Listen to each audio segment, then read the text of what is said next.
Assalamualaikum warahmatullahi wabarakatuh. Waalaikumsalam warahmatullahi wabarakatuh. Alhamdulillah, alhamdulillah rabbil alamin. Wa bihi nasta'inu ala umuri dunya waddin. Ashhadu an la ilaha illallah wahdahu la syarika lah. Wa ashhadu anna Muhammadan 'abduhu wa rasuluh. Allahumma salli wa sallim wa barik ala sayyidina Muhammad wa ala alihi wa sahbihi ajma'in, amma ba'd. Qala Allah ta'ala fil Qur'anil Karim, ya ayyuhalladzina amanu taqullaha haqqa tuqatih wa la tamutunna illa wa antum muslimun. Sadaqallahul 'azim. Bapak-bapak, para jamaah yang dimuliakan oleh Allah Subhanahu wa taala, marilah kita sama-sama mengucapkan puji dan syukur kita kepada Allah Subhanahu wa taala, yang mana Allah senantiasa melimpahkan rahmat dan hidayahnya kepada kita semua. Semoga kita dijadikan oleh Allah Subhanahu wa taala menjadi hamba-hamba yang senantiasa bertakwa kepada Allah Subhanahu wa taala. Salawat beriring salam kita cucurkan kepada baginda Rasulullah sallallahu alaihi wasallam, dan kepada para sahabat, dan kepada para tabi'in, tabi'in, dan kepada para ulama, baik ulama mutaqaddimin, ulama mutaakhirin, dan ulama mu'tabar. Senantiasa Allah mencucurkan kasih sayang kepada mereka itu semua sampai akhir zaman nantinya. Amin. Amin ya rabbal alamin. Alhamdulillah, Bapak yang dimuliakan oleh Allah Subhanahu wa taala, malam ini kita dihadirkan oleh Allah Subhanahu wa taala dalam pengajian kita di masjid kita yang kita cintai ini, selepas kita melaksanakan salat Isya secara berjamaah. Kemudian malam ini adalah malam yang pertama kita mengadakan pengajian, yang mana telah lama libur kita, karena itu adalah kehendak Allah. Maka oleh karena itu janganlah sampai yaitu kita diberikan nikmat oleh Allah Subhanahu wa taala sampai saat ini kita tidak mau bersyukur kepadanya. Maka selagi kita diberikan oleh Allah umur panjang, selagi Allah berikan kepada kita kesempatan untuk dapat bertalabul ilmi, maka tuntutlah ilmu itu. Jadi oleh karena itu, jikalau Allah tidak berkehendak lagi, mungkin kita sulit untuk beribadah, mungkin sulit kita untuk dapat kita mengaji. Berapa banyak orang yang mana tempatnya beribadah tetapi sulit untuk beribadah. Kita di depan mata kita, samping kiri kanan, muka belakang, ada tempat ibadah, ada tempat menuntut ilmu, ada tempat bertanya. Maka kesempatan itulah yang harus kita pegangkan, harus kita ambil kesempatan itu. Jadi oleh karena itu, malam ini malam yang mana pertama kita mohon kepada Allah Subhanahu wa taala kita diberikan istiqamah dalam menuntut ilmu ini. Jangan pernah bosan-bosan kita mensyiarkan pengajian-pengajian ini. Jangan pernah kita bosan-bosan mengadakan terus dalam pengajian ini. Oleh karena itu, kita yakinkan saja Allah yang akan memberikan hidayah kepada mereka. Kita cuma hanya berusaha dan berusaha saja. Yang penting masjid jangan sampai kering akan menggali ilmu agama. Jangan sampai kering, yaitu tidak ada yang ibadah di dalam masjid ini.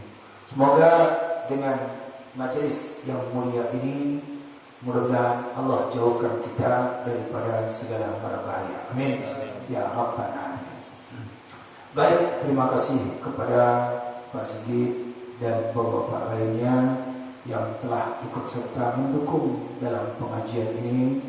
Dengan Allah jua kita dipertemukan kembali setelah sekian hampir 3 bulan. Hampir 3 bulan, bayangkan. Ya, kalau kita ngaji 3 bulan sudah tamat gitu. Tapi kemana, karena Allah tidak berkehendak pula. Jadi jangan sampai lagi waktu kita sia-sia. Apakah kita menuntut ilmu ini kita tidak ada manfaatnya? Bahkan banyak sekali manfaat orang-orang yang menuntut ilmu ini. Keutamaan-keutamaannya. Saya kasih contoh daripada suatu kisah, yaitu kisah hadhil qissatul mauqi'ah, dan ini kisahnya nyata dan ini bagi motivasi bagi orang-orang yang tidak menuntut ilmu dan orang-orang yang malas akan menuntut ilmu. Apa dia kisahnya? Suatu ketika ada seorang yang bernama Abdurrahman. Beliau pekerjaannya itu adalah tukang gali kubur. Pekerjaannya tukang gali kubur. Maka setiap kali ada orang meninggal, beliaulah yang galikan kubur. Setiap orang meninggal, beliau yang menggalikan kubur. Suatu ketika datang seorang wanita, yang mana wanita ini membawakan jenazah. Dan dia jenazahnya yang dia bawakan itu adalah seorang anaknya. Anaknya yang kita katakan masih remaja. Itu anaknya yang masih remaja. Maka diceritakan tentang kisah ini oleh Syekh Hisham. Syekh Hisham mengatakan bahwasannya terjadi sesuatu yang bernama Abdurrahman tukang gali kubur dan wanita. Dan wanita ini datang ke tempat kuburan, yang mana kuburan ini tempat kuburan pemakaman umum di Damaskus. Dan di kuburan itu banyak sekali ada para syuhada, ulama, dan para aulia dikuburkan di situ semua, karena kuburan umum. Dan saat itu dimintalah kepada tukang gali kubur, Tuan, dengan bahasa kita, tolong galikan kubur Tuan, bahwasannya ini anak saya mau dikuburkan di sini. Mana anaknya? Mana jenazahnya? Itu Tuan. Baik, saya akan kuburkan. Maka Tuan ini yang bernama Abdurrahman, dia galilah kuburnya ini. Dia gali kuburnya ini untuk daripada anak si wanita itu. Dan kemudian anak itu dimasukkan ke dalam kubur atau ke liang lahat, dan tentu tukang gali kubur masuk juga. Dan kubur itu sempit, tidak sama seperti kita 3 orang bisa masuk.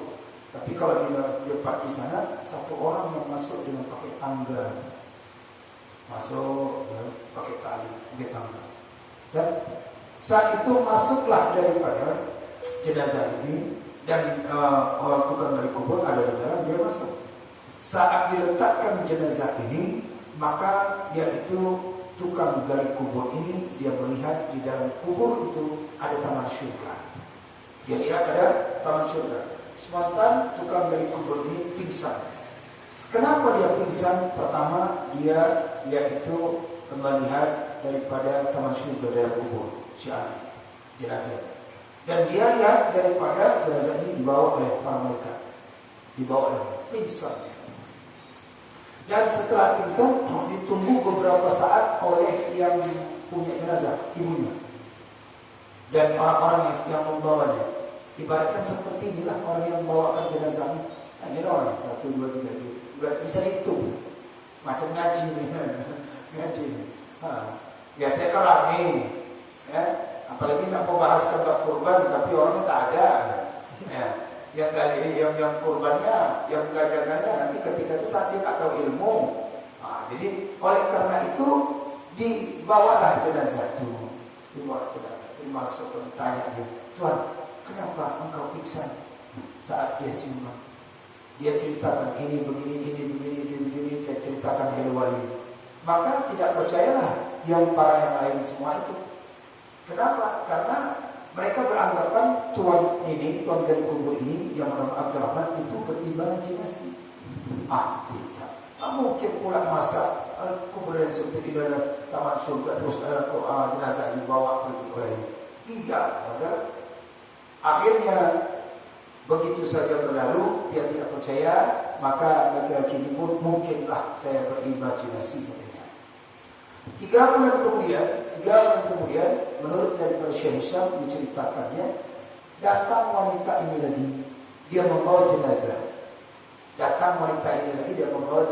Dan jenazah itu adalah anaknya yang kedua, dan tadi anak pertama. Lantas ditanyakan, dia Tuan Abdurrahman, tolong dari kuburan untuk anak saya. Tolong yang mana begitu? Jenazah. Digali kuburan. Dan jenazah itu dimasukkan dia ke dalam liang lahat, sama seperti anak yang pertama. Sama semua. Dimasukkan. Nah saat itu pingsan lagi Tuan Abdurrahman. Dan Tuan Abdurrahman pingsan. Saat itu dia melihat yang seperti itu. Dan kemudian dia lama pingsan, siuman. Dia bertanyalah daripada orang sekeliling itu, ibunya, kemudian ini, kan penasaran juga dia, kok bisa pingsan dalam anakku? Kalau pertama oke lah, sedang berimajinasi. Ini yang kedua, kenapa pingsan juga lagi? Heran, ditanya, Tuan, kenapa Anda pingsan ketika memasukkan jenazah anak saya? Dia melihat bahwasanya, katanya, dia melihat taman surga di dalam kubur anak ibu. Taman surga, iya. Dan malaikat bawahnya. Iya. Maka Tuan Abdurrahman ini langsung bertanya, kira-kira Ibu Sudikira tidak menjawab pertanyaan saya. Apa itu? Apa amalan anak ibu? Yang mana? Yang pertama, diceritakan oleh ibu ini, amalan anak saya itu tidak ada lain hanya menuntut ilmu. Menuntut ilmu, ya. Salat dan tarik. Apa saja? Amalannya cuma menuntut ilmu. Menuntut ilmu, ya. Itu anak pertama. Bagaimana dengan anak yang kedua? Apa amalannya sehingga diberikan nikmat oleh Allah dalam kuburnya di taman surga? Maka ibu ini menjawab, amalan anak saya tidak ada, cuma berdagang. Tidak. Hasil dagangannya itu kemudian dia sedekahkan kepada orang yang menuntut ilmu.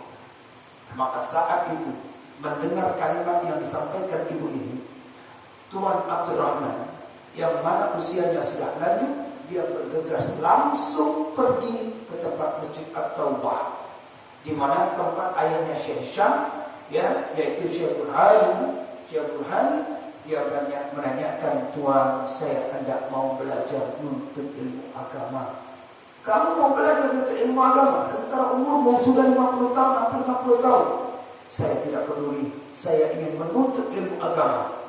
Baik, paksa dia menuntut ilmu, baiklah. Kita belajar mulai yang paling dasar. Apa dia? Ilmu nahwu, yaitu matan ajuriyah. Sampai saat itu, mulai dari situ, maka bergigihlah, tekunlah Syekh dari Burhanuddin Abdurrahman ini, dia belajar. Maka oleh karena itu, siapa saja dia belajar dengan ikhlas, tanpa ada mengambil jabatan, tanpa ada mengambil dunia, tanpa ada mengambil ijazah, maka Allah akan naikkan derajatnya itu. Saat itu Tuan Abdurrahman dia menjadi ulama kubara, menjadi ulama besar. Mulai dari dia, anak dia, cucunya, dan seterusnya menjadi ulama besar. Kenapa? Karena ikhlasnya. Jadi kalau ada orang umur 60 tahun itu baru mulai belajar jadi ulama, kita umur belum sampai 40 kena emas. Itu contoh. Maka oleh karena itu, jadilah dia itu menjadi ulama besar. Maka dijulukilah namanya, yaitu Syekh Abdurrahman Al-Haffari. Beliau adalah namanya Syekh Abdurrahman tukang gali kubur. Kubur gali itu hufratun. Makanya kalau doakan itu, Allah maj'al qabrahu rawdatan min riyadil jannah wa la taj'al qabrahu hufratan itu gali. Orangnya Al-Haffar, yaitu tukang gali kubur. Ini sebagai suatu kisah nyata tidak maskus, dan ini jadi motivasi bagi kita seorang menuntut ilmu. Tidak mengenal siapakah orang, tidak mesti menuntut ilmu itu di pesantren, Tidak mesti menuntut ilmu itu tempat lain. Asalkan ada majelis ilmu, maka tuntutlah ilmu, maka itu yang akan mengangkatkan derajat kita dunia dan akhirat. Jadi jangan kita hanya untuk sebagai menuntut ilmu sebagai penasaran saja. Ada orang menuntut ilmu sebagai penasaran, saya telah hilang penasarannya, tak mau dia menuntut ilmu. Ada orang yang menuntut ilmu asalkan dia bisa baca Al-Quran, tak mau dia. Asalkan ada orang menuntut ilmunya yang sekedar tak enak aja sama ketuanya, tak enak aja sama tetangga, tak enak aja sama Pak RT. Tapi kalau dia menuntut ilmu karena Allah, karena ikhlas, maka Allah naikkan derajatnya itu dan mendapatkan nikmat yang ada di dalam kubur. Itu masih nikmat kecil. Nikmat kecil ada tukang gali kubur besar-besar. Apalagi nikmat yang paling besar diberikan oleh Allah, yaitu adalah surga. Baik, Bapak sekalian, itulah motivasi yang selama ini hati kita ini gersang dalam menuntut ilmu tidak ada. Selama hampir 3 bulan lebih kita tidak ada menuntut ilmu, maka pupuk kembali, isi kembali hati itu. Sampaikan kepada saudara kita, sampaikan berita-berita gembira ini yang makin semangat mereka. Tinggal dunia, tinggal apa saja dia sampaikan, maka tidak ada manfaatnya lagi selain daripada ilmu yang kita tuntut ini. Baik, mungkin itu saja yang bisa saya sampaikan tentang ini supaya lebih memotivasikan bagi kita. Baik, ini kita masuk kepada bab kurban. Kita membicarakan masalah bab kurban. Ini malam ini kita bahas bab kurban beberapa sedikit. Apakah malam ini atau seterusnya? Kalau malam ini kita sebagai sekedar cerita. Kalau bahas kitab, saya tak bawa kitab karena saya ada masing-masing. Karena harus ada kitab itu kita bahas. Jadi bab kurban ini bawa kitab dia. Ada di dalam kitab itu bab kurban jilid yang kedua halaman 224 pada bagian tengah. Itu ada bab kurban, itu dibahas satu persatu secara mendetail. Nah sekarang ini supaya tak terkejut, cerita-cerita lalu kita tentang bab kurban, ya. Soalnya mendadak berapa minggu lagi? 3 minggu. 3 minggu. Jadi kita menceritakan aja. Artinya kita diskusi aja, diskusi. Nanti saya akan melihat. Ini nggak ada pena pula. Kalau ada pena kan enak nanti bertanya kan. Tak apa-apa, kalau sudah hafal ya. Baik, saya aja butuh pena. Bisa sampai.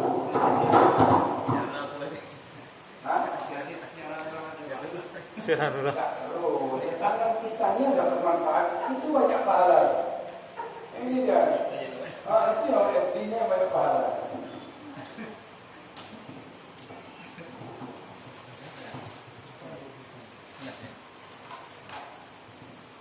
Ya.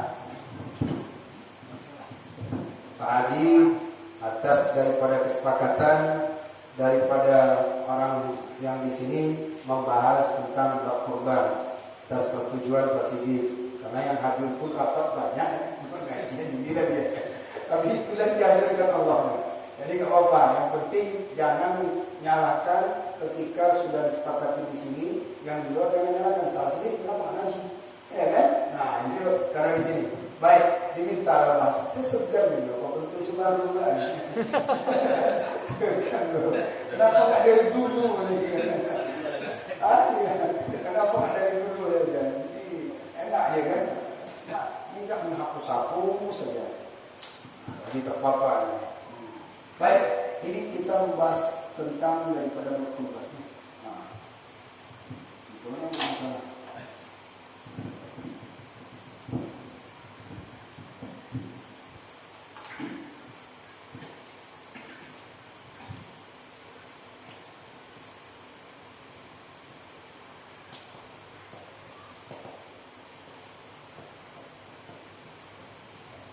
Bismillahirrahmanirrahim. Mulai dari Bismillah. Kullu amrin jibali la yubda'u fihi Bismillahirrahmanirrahim. Wa fi riwayatin fahuwa ajzam. Perkara itu kita mulai dengan daripada Bismillah supaya kita memperoleh daripada keberkahan. Baik, malam ini kita coba untuk mengkaji sedikit dengan secara diskusi. Berbeda kalau dengan di kitab, kalau di kitab dia urutannya. Kalau ini kita pencar-pencar kajian ini. Karena kajian semacam cerita ini. Kalau di kitab kita diarahkan, ini selanjutnya sampai selesai. Karena bab kurban yang ada di situ cuma 3 lembar. 3 lembar bab kurban. Baik, ini mungkin kesimpulannya saja. Kesimpulannya. Kita bahas tentang masalah bab kurban. Ya? Kita membahas tentang masalah bab kurban. Malam ini saya cuma memberikan poin-poinnya saja. Pertama, definisi kurban. Yang kedua, kelebihan kurban. Yang ketiga, hukum berkurban. Kelebihan berkurban. Kelebihan kurban, definisi kurban, dan hukum berkurban. Baik. Kita bahas dulu terlebih dahulu tentang definisi kurban. Kita bahas definisi tentang daripada kurban. Kurban itu bahasa Arabnya adalah kurban. Pernah lihat kan? Atau mungkin cuma karena lafaz bahasa Indonesia saja. Hari ini kurban pasti dengan Q, ya kan? U-R-B-A-N, kurban. Padahal kita nggak melihat langsung dengan teks Arabnya. Kenapa? Disitulah letak kesalahan kita. Karena kita sendiri tidak meneliti, hanya ikut, akhirnya sampai balaghahnya pun bab kurban. Sampai ikut kurban juga. Padahal ketika kita melihat ini kurban berasal dari sini. Berasal daripada lafaz kurban. Nah, kurban ini berasal dari akar katanya,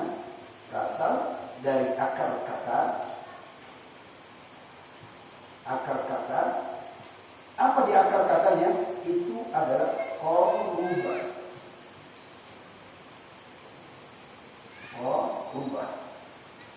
Dan apa kata saya? Korban. Korban berasal dari akar katanya, dari akar korban. Nah, kata ini merupakan salah satu kata kerja. Bisa kita lihat di dalam kamus Arab Indonesia yang bernama kamus ini adalah kamus Mahmud Yunus.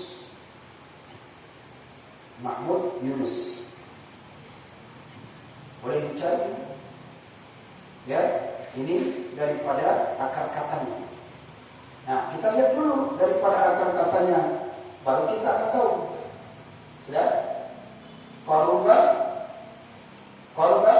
Kurban, kata dasarnya kurban. Nah, dalam kaidah bahasa Arab ada fi'ilnya, ada fi'il mudhari dan ada masdar. Kalau dia katakan ini kurban ini adalah fi'il madhi. Sama kalau dalam bahasa Inggris ini adalah past tense-nya. Sementara kalau dia future-nya itu adalah yakun.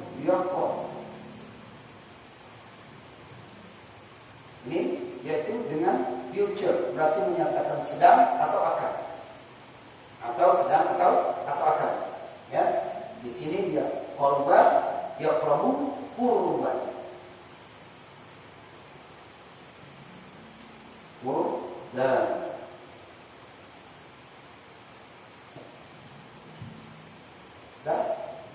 Korban, kata dasarnya korban, yaqrabu kurban. Ya, maka arti korban itu artinya adalah dekat.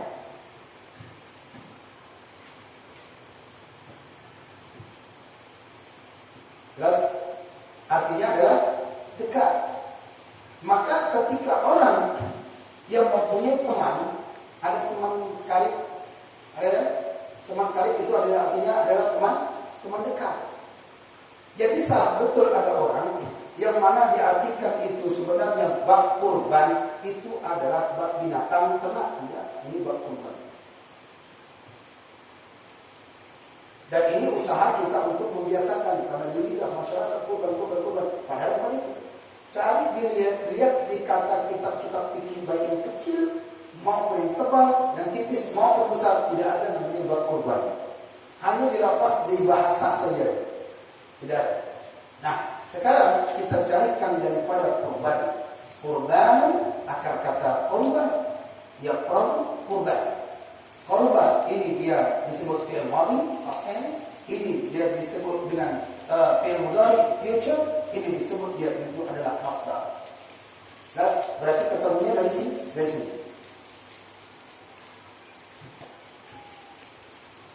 Sudah. Tadi, sedikit. Ya. Paham? Sudah. Saya pelan-pelan. Ya. Maka ditambahkanlah huruf alif dan nun. Ditambahkan huruf berada alif dengan akar katanya apa tadi? Korba. Ditambahkan alif dan nun. Maka menunjukkan dia itu adalah sangat. Menunjukkan dia adalah sangat. Berarti kalau ini korban tadi apa? Dekat. Maka ditambahkan alif dan nun menunjukkan dia ini adalah artinya adalah sangat dekat. Sangat dekat. Contoh. Ampun bahasa Arab. Tahu? Ampun bahasa Arab. Imam setelah salat baca apa? Salat ampun. Ya, kata dasarnya adalah ghafar. Kata dasarnya adalah ghafar, istighfar. Istighfar minta ampunlah. Astagfirullah, aku minta ampun. Bahasa infinitifnya, kata dasarnya ghafar. Ampunan. Ampunan. Nah, lihat perhatikan ketika dia masuk daripada alif dan nun. Ketika dia masuk alif dan nun, itu menunjukkan artinya apa? Tadi itu. Ketika masuk alif dan nun apa? Sangat dekat. Ini yang sangat dekat.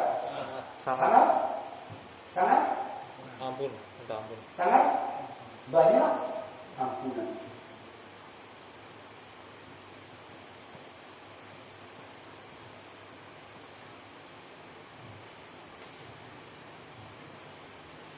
Ya. Makanya doa setelah keluar WC apa?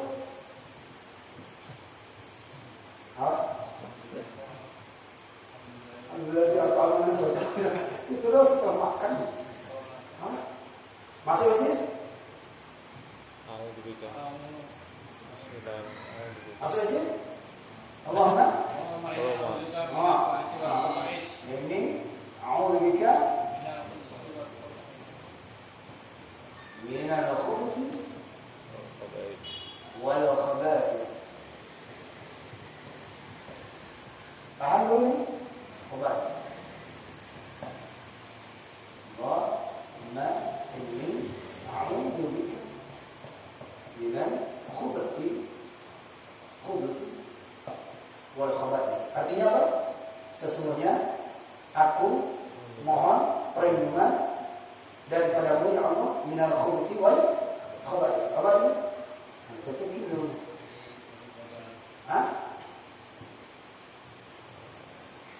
Pasti masuk WC bismillah aja dulu. Padahal penting ini. Ini penting.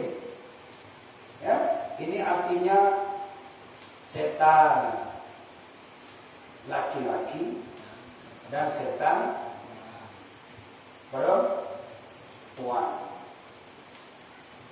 Itu arti terjemahan umum. Terjemahan yang diterima. Kalau dilihat dalam bahasanya, dalam hadis ini, maka dia tidak daripada syaitan. Kenapa tidak kalau memang syaitan? Allahumma inni a'udzubika minasyaitonir wasyaitonah. Kalau laki-laki syaitan, kalau perempuan wasyaitonah. Itu menunjukkan apa ya? Tidak kan? Tidak sebut. Tapi Nabi menjawab, apabila kamu masuk WC kejamkan khala, maka baca olehmu Allahumma inni a'udzubika minal khubuthi wal khaba'ith. Artinya apa? Di tempat di situ jangan sampai ada kotor hati dan kotor pikiran. Makanya banyak orang sedang kegiatan yang ada, sedang lalai yang ada di tempat di situ, tempat yang menjijikkan, khabaith. Makanya banyak orang yang cari ide-ide dari mana? Di kamar mandi cari ide. Akhirnya muncullah syaitan. Nah, cari ide, cari ini. Kadang dia lagi nelfon ni. Ada yang mana? Ada lagi mall, lagi mobil, lagi besi. Nah, jadi oleh karena itu, ini jangan. Makanya setiap kita masuk kepada WC, kita masuk doa ini. Doa ini. Godaan syaitan, godaan ini, semua. Maka di situ pada ketika kita keluar WC, maka kita mohon kepada Allah Subhanahu wa taala yang telah mengeluarkan menjadi doanya ghufran. Ghufran. Ini dia. Coba masuk pakai kata Allahumma. Keluar tak ada Allahumma, tapi pakai ghufran. Ini menandakan ya Allah lempangannya dah keluar dia. Walaupun situ ada yang pengen sate segala macam tak pedulikan ya. Tapi yang keluar dari situ ampunanmu luas ya Allah. Padahal di kamar mandi atau di WC kita tidak boleh berzikir. Kenapa ya Allah? Hambalallah ya Allah. Karena kalau hamba berzikir di kamar mandi tak boleh. Maka saat begitu keluar dia mengucapkan ghufran. Ampunanmu sangat luas ya Allah. Ampunanmu sangat luas. Apa dalilnya? Karena kita melalaikan zikir kepada Allah dalam Quran. Surat Al-Imran 191. Alladzina yadhkuruna qiyaman wa qu'udan 'ala junubihim wa 'ala yatafakkaru fi khalqis samawati wal ardh. Orang-orang yang disebut dengan ulul albab itu, mereka itu akan berzikir dalam keadaan berdiri, dalam keadaan duduk, dalam keadaan berjalan, dalam keadaan tidur, dia tidak akan berat. Tapi ketika di sini tak bisa berzikir. Kenapa? Memang ada. Makanya ketika ada orang yang azan, jangan terlalu soleh. Hayya 'alas shalah. La haula wala quwwata illa billah. Tidak ada dilarang. Kalau dah pusing, cukup dalam hati. Maka di sini kita lupa kita zikir. Maka di sini minta ampun kepada Allah. Ya Allah, ampunilah ya Allah. Tidak ada apa kata lafaz. Nah, datang kepada alif dan mim menunjukkan dia sangat luas ampunan Allah. Contoh, Rahimah. Bismillahirrahmanirrahim. Rahimah, kasih sayang. Ketika mendatangkan alif, maka ini mendatangkan bahwasanya sangat kasih sayang. Bismillahirrahmanirrahim. Dengan nama Allah yang sangat penyayang. Limpahan Allah kasih sayang. Lagi, nah, kalau ada orang yang mengatakan dia berkurban, katanya berkurban, saya berkurban, tapi dia tidak semakin dekat dia dengan Allah. Berkurban, sholat jarang, ke masjid apalagi, pengajian apalagi, tapi katanya kurban, itu salah. Bukan itu yang disebut dengan kurban. Makna kurban adalah taqarrub ila Allah, dia semakin dekat lagi kepada Allah. Dengan apa sih? Kata dasarnya kurban, ya qarabu future, masdarnya kurban. Jadi dekat. Jadi kalau dia katakan kurban, setelah kurban semakin menjadi-jadi, semakin parah, tidak dekat kepada Allah. Sama orang pergi haji, begitu pulang haji tidak semakin dekat kepada Allah, makin jauh. Berarti ada yang salah kurbannya, ada yang salah niatnya itu, ada yang salah dia. Hanya apa? Kalau cuma untuk mencari dagingnya, kalau cuma untuk mencari daripada banyaknya kurbannya itu di Mekah, di Madinah itu bertaburan daging, bertaburan, tidak makan. Maka kata Allah Subhanahu wa taala, la yanalallahu luhumaha wa la rimaha walakin minhum taqwa. Walakin taqwa, yaitu tidak akan pernah diterima daging, darah di antara kamu itu kecuali dia itu di antara kamu adalah orang yang takwa.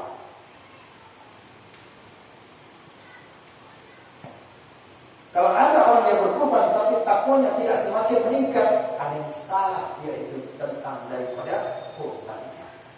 Nah, sekarang kita bahas bab kurban. Ini definisi kurban. Jadi jangan merasa diri telah berkurban tapi tidak dekat kepada Allah. Tidak mesti orang itu, nih saya sapi besar, nih saya kambing 2 ekor 3, tapi tidak pernah ke masjid, apa? Tapi tidak pernah ikut pengajian, dan tidak pernah beribadah, dan tidak ingin dekat kepada Allah. Bagaimana bisa dekat kepada Allah sementara dia tidak mau berkorban. Bukan korban dikasihkan daging ini, Pak saya korban, bukan. Oh bapak ini ternyata orang soleh. Tidak.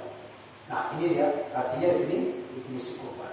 Nah kemudian dalam berkurban ini ada lafaz-lafaz yang di dalam kitab fikih yang benarnya itu bukan kurban, tetapi dia adalah udhiyatun. Udhiyatun. Yang benar, walaupun sama-sama hukumnya sama sebenarnya, cuman agak sedikit mendetail ini daripada dengan udhiyatun. Udhiyatun. Ini yang benar sebenarnya. Tapi lebih populer ini. Bapak bisa lihat cek nanti dari kitab Sabilannya jilid yang kedua 224 yang bawah. Tidak ada bab kurban tapi mesti udhiyah. Malam ini kita udhiyah ya, pasti ganjil terdengar dari orang. Apa udhiyah?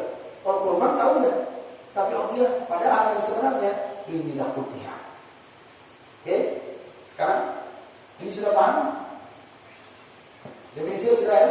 Berarti artinya kurban itu adalah sangat dekat dengan Allah. Maka kalau ada orang yang tidak dekat kepada Allah setelah berkurban, berarti ada something wrong. Ya, saya hapusnya. Maksud saya hapusnya apa ya? Kalau dapat saran saya. Ini kan namanya kita manusia pasti lupa. Masuk ke jamban itu tulisnya Allah ini Allah dan korupsi. Asyhadu la ilaha illallah. Supaya mengingatkan pahalanya yang nulis. Supaya dibaca orang-orang. Nanti lama-lama tahu. Masuk masjid, doa masuk masjid. Allah maftahli abwab rahmati. Keluar masjid Allah ini asluka min fadli. Lama-lama apa dan tahu maknanya.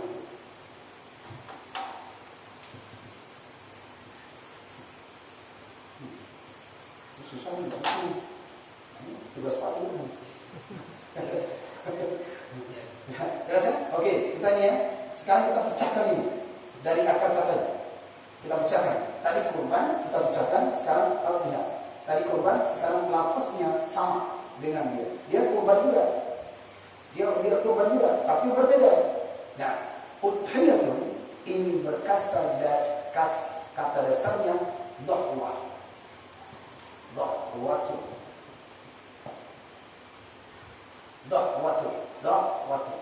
Kalau latinnya begini. Dhahwatu. Naik matahari. Artinya naik matahari.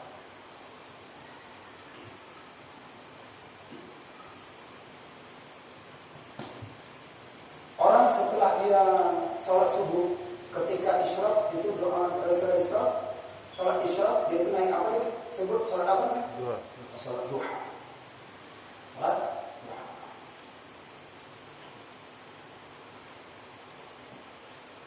Ya kan? Sholat duha. Yang afdalnya ketika sholat dia itu sholat Idul Adha. Ya, Idul Adha, maka ketika sholat duha yang afdalnya. Jam berapa sholat walaupun dia lebih sedikit tak masalah. Lebih sedikit dia tak masalah. Jam 6:30 itu yang afdalnya.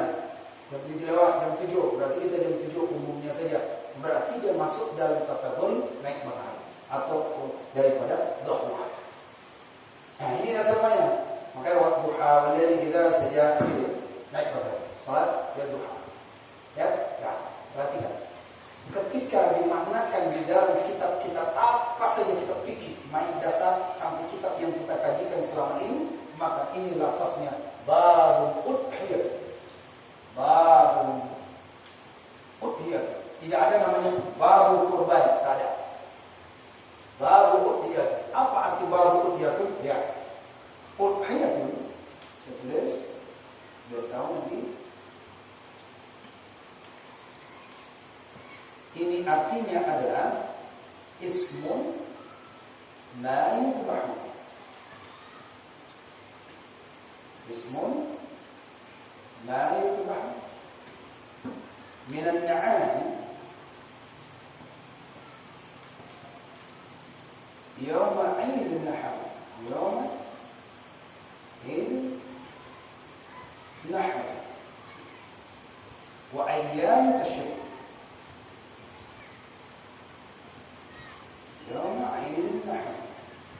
ayam tasyrik.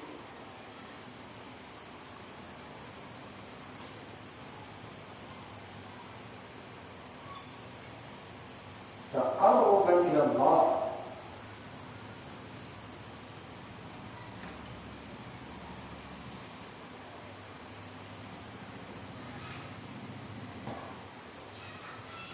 Perhatikan tadi Pak Muslim, ini perhatikan. Kita tidak bahas ini, sudah kita bahaskan bahwasannya makna kurban itu yang sangat dekat kepada Allah dengan akar katanya. Nah, kurban sama lafaznya dengan udhiyah, cuman lain berbeda definisi. Nah, beda definisi daripada udhiyah ini adalah pecahkan katanya dohwa, artinya naik matahari. Maka salat yang disebut dengan salat itu adalah salat duha.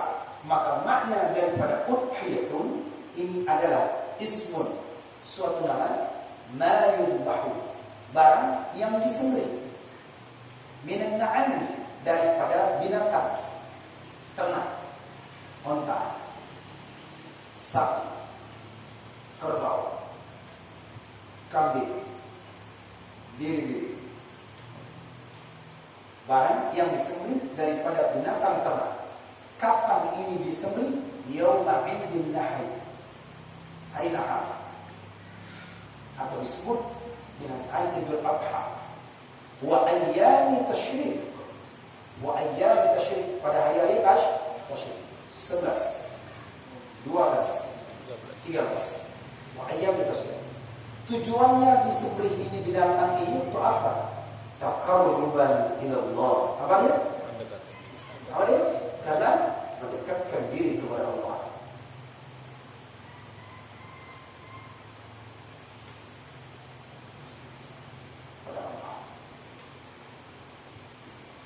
Jadi, kalau ada orang disembelihnya sapi, disembelihnya kerbau, disembelihnya kambing, yaitu pada ketika di luar daripada hari tasyrik, di luar daripada hari ini, maka itu bukan disebut dia udhiyah. Bukan disebut dia udhiyah. Nah, sekarang kita nanti berkurban. Berapa minggu lagi kita akan kurban? Kita akan menyembelih hewan ternak yang disebut dengan na'am, yang disebut dengan unta. Maka itu kapan? Hari raya Idul Adha. Maka itu disebut kita ada taqarrub ila Allah. Kalau disembelih misalkan kambing, yaitu pada saat di luar daripadanya, itu bukan jalan untuk mendekatkan diri kepada Allah. Macam di Pancur, itu ada daging jual, ada disembelih. Tapi sembelih mereka itu tidak di dalam lingkungan daripada hari tasyrik. Maka itu bukan disebut dengan udhiyah. Bukan disebut dengan udhiyah. Maka itu hanyalah sembelihan biasa. Kalau yang sembelih yang 11, 12, 13, maka itu adalah jalan mendekatkan diri kepada Allah. Maka dimasyhurkanlah oleh orang-orang awam di lidahnya, termasuk saya juga dulu, maka disebut dengan kurban. Akhirnya populerlah kurban. Populer kurban. Padahal kurban itu tak menyuruh kita udah dekat dengan Allah. Udah dekat dengan Allah. Sama seperti ditanya umurmu berapa? Umur saya 30. Kalau umurmu 30 berarti maknanya apa? Maknanya apa? Berapa banyak kamu dari berbuat kebaikan selama 30? Itu menunjukkan. Berarti kalau kita bapak udah kurban, artinya sudah dekatkah Anda dengan Allah? Tapi kalau ditanya bapak udah udhiyah, ini benar. Ya kan? Ini benar. Oh belum. Kapan bapak udah udhiyah? Hari raya nanti lah. Karena disembelihnya hari raya. Karena disembelihnya hari tasyrik. Nah, inilah dengan lafaz udhiyatun. Ketika kita bersembelih, maka taqarrub ila Allah Ta'ala. Jadi kalau ada orang yang dia sembelihkan tempatnya ini dengan berbeda di luar daripada ini, walaupun sama kambing, sama sapi, tapi bukan jalan kepada Allah, maka itu cuma sembelihan biasa. Kalau sembelihan, bahasa Arabnya adalah dzabah. Ini. Dzabah, sembelih.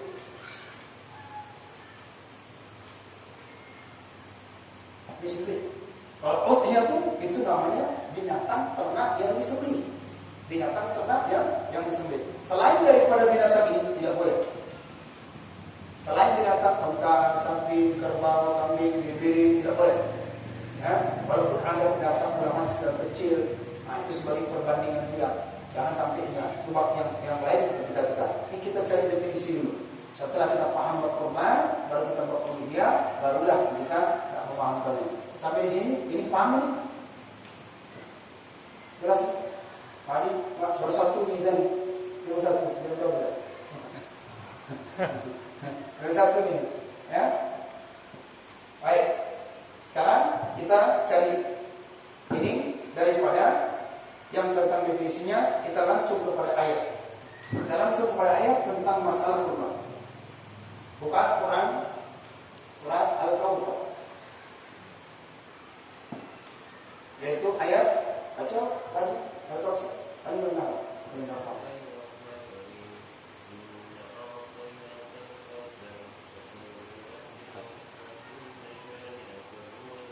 Ya, berarti apa?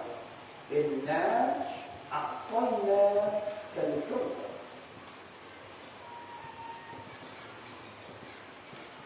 Inna a'tayna kal-kautsar. Fasalli li rabbika wanhar. Li rabbika wanhar. Nah, ini dulu. Mana dalilnya? Ini Pak. Dalil ayat ini. Inna a'tayna kal-kautsar. Sesungguhnya kami berikan kepada engkau ya Muhammad. Apa itu? Nikmat yang banyak. Nikmat yang banyak. Sesungguhnya kami telah berikan kepada engkau Muhammad nikmat yang banyak. Kalau sudah nikmat yang banyak Muhammad kuberikan kepada Muhammad, fasalli. Fa'ul di sini menunjukkan yaitu cepat. Jangan tunda-tunda, lama. Jangan tunda-tunda. Begitu nikmat yang diberikan sekarang Allah, sekarang kita lebih sehat, nih jangan tunda-tunda. Ibadah cepat. Nah, ini maksud. Cepat. Fa ini artinya maka ini, tapi karena dia bergantung karena nikmat diberikan oleh Allah, maka itu cepat, jangan tunda lagi. Apa gimana? Salatlah kamu. Salat lirabbika kepada Tuhan, Tuhan. Maka ulama tafsir, yaitu tafsir Jalalain yang paling ringan saja. Maka sholli di sini, maka sholli di sini ini adalah salat Idul Adha. Salat Idul Adha. Dan itu mana ya? Kalau sudah kamu kerjakan itu nikmat diberikan oleh Allah saat ini, fasal maka salatlah kamu Idul Adha. Buat lakukan salat 2 rakaat dan kemudian khutbah yang ringan. Salat Idul Adha, salatlah kamu, kemudian khutbah dengan ringan, maka wanhar. Apa wanhar? Sembelihlah pun.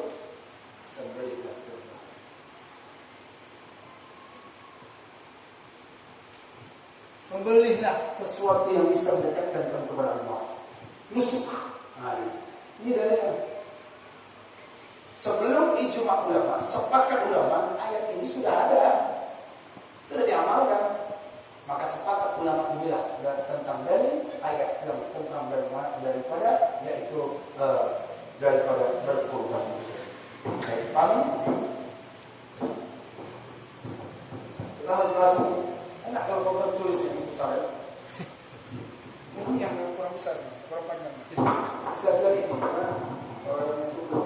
Bagus.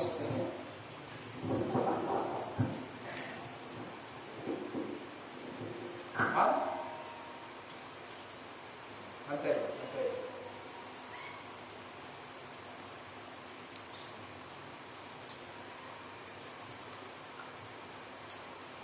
Oke, Bang. Oke, kita main poin kedua. Saya hapus. Kalau sudah ada rekaman gitu. Biar cepat. Tadi nggak susah lagi pergi ke Mesir. Belajarnya macam Mesir ini bagus.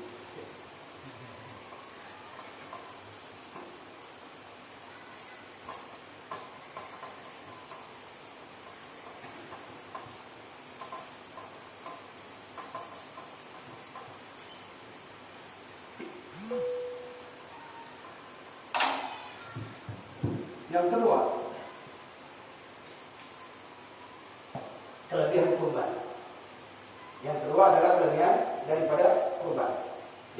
kelebihan yang mendekatkan diri kita kepada Allah. Mana dalilnya? Hadis riwayat Imam Tirmidzi.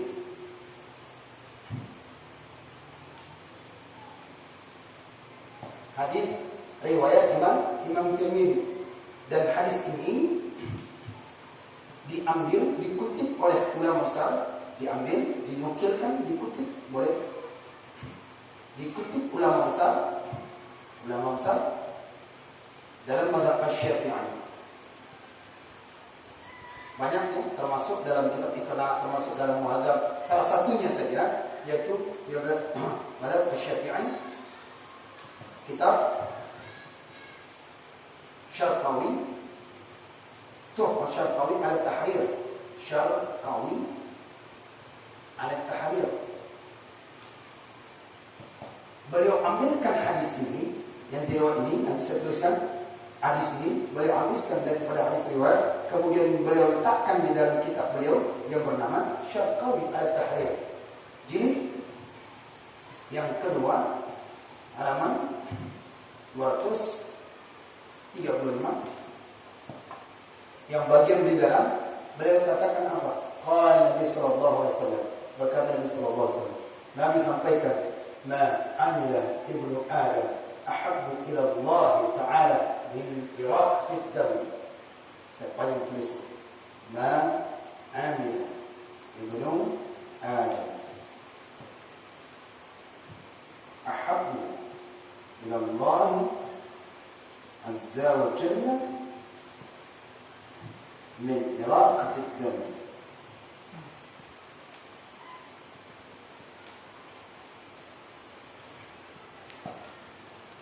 Ma'amil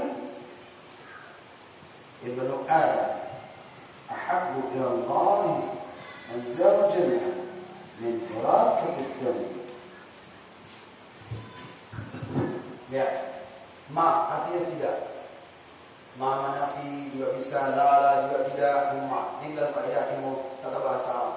Ma'amil ibnu Adam, tiadalah berbuat anak Adam ahabbu ila Allah, ahabbu, yang paling dicintai oleh Allah Subhanahu wa taala, amalan yang paling dicintai oleh Allah apa dia? Iraqatul dam, menjatuhkan darah.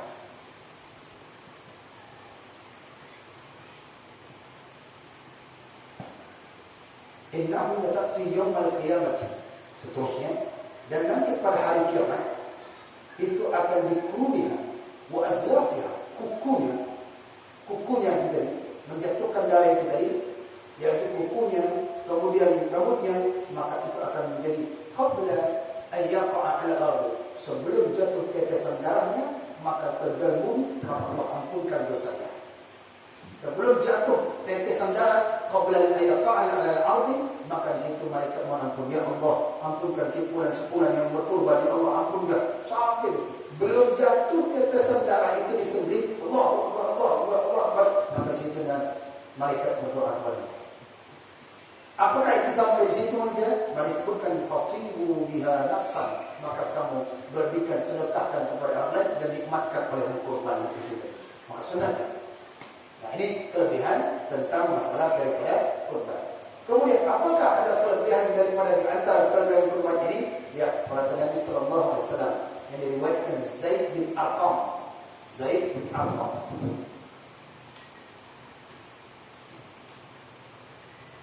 Nabi riwayat daripada hadis Ibnu Hibban, riwayat Ibnu Majah. Ya, apa katanya? Ya Rasulullah, wahai Rasulullah, apa sih kami dapatkan hari udhiyah? Apa yang kami dapatkan daripada kurban-kurban kami udhiyah ini? Apa kata Nabi sallallahu alaihi wasallam? Kullu hasanatin, kullu sya'atin hasan. Tiap-tiap bulu yang engkau kurbankan itu adalah daripada kebaikan hasan. Kata Nabi sallallahu alaihi wasallam,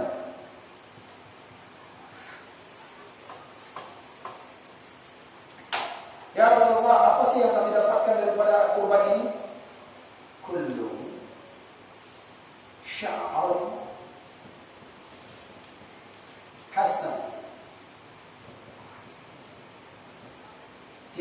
rambut itu kebaikan. Berapa banyak bulu yang kambing, berapa banyak daripada ini, ya kan? Kullu sya'rin hasan. Wa kaifa sufuf?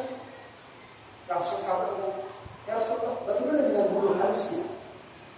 Kullu sufufin sya'rin sufufin hasan. Tiap bulu halusnya pun itu ada kebaikan. Setiap bulu-bulunya itu kebaikan. Ada kebaikan. Setiap bulu-bulunya itu ada kebaikan. Bagaimana dengan yang lain? Dan juga setiap bulu halusnya pun itu kebaikan. Jadi kalau ada orang yang mana dia itu tidak berkurban, tidak dia menyembelih daripada hewan ternak yang disembelih pada hari raya Idul Adha, sementara dia mampu, maka dia tidak mendapatkan kebaikan. Ini ceritanya orang yang mampu nih. Nah, sampai Nabi mengatakan man wajada sa'atan lahu fala yuqrabanna musalla. Barang siapa yang mampu dia menyembelih kurban, mampu dia, maka jangan dekat musala kami. Sementara dia mampu, dikatakan dia mampu, ya, daripada orang yang demikian. Apalagi kelebihan daripada kurban ini, idza ra'aitumul hilal, apabila kamu melihat hilal bulan Dzulhijjah, ayyudhha, sementara kamu akan hendak berkurban, ayyudhha Dzulhijjah asyara, pada tanggal 10 Dzulhijjah, 10 Dzulhijjah itu ayyudhha, dan engkau hendak berkurban, fal yumsik, hendaklah kamu menahan, tidak memotong azfaru, kukumu, dan daripada rambutmu. Jelas? Bagi orang yang hendak kurban dan bagi orang yang kurban, kapan tanggal Dzulhijjah? Awal 31. Mulai tanggal 1 sampai tanggal 10, hendaklah dia tidak potong rambutnya, tidak potong kukunya, tidak potong bulu-bulu yang lain, bulu ketiak, bulu apa kayak dengan cap ini, cap kumis. Nah, hendaklah dia si kurbanan itu tidak mengetahui. Apa hikmahnya? Maka kata Imam An-Nawawi rahimahullah, supaya bagian tubuhnya itu lepas juga daripada api neraka. Bebas dia, terbebas juga. Nah, sama seperti orang junub, mandi ini kan. Junub, jangan sampai dia dalam air junub, dalam air dia itu cabut rambutnya, potong kukunya.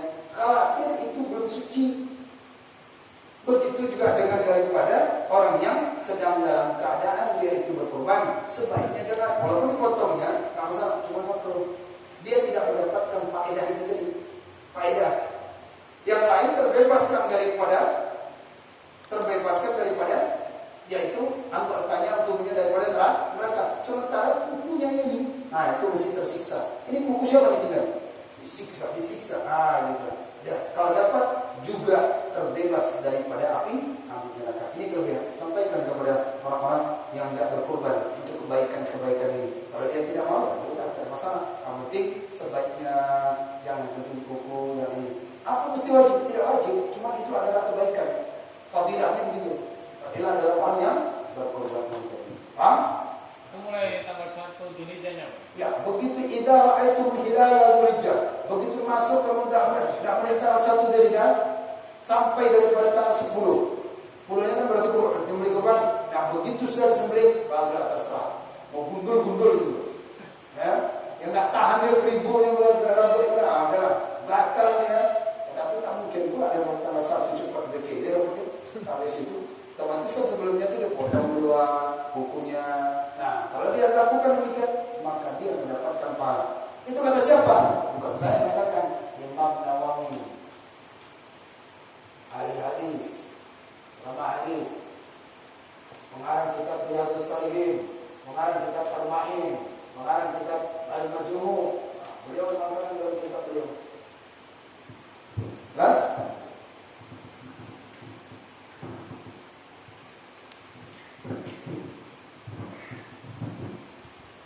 Itu poin yang kedua. Di sini, Pak.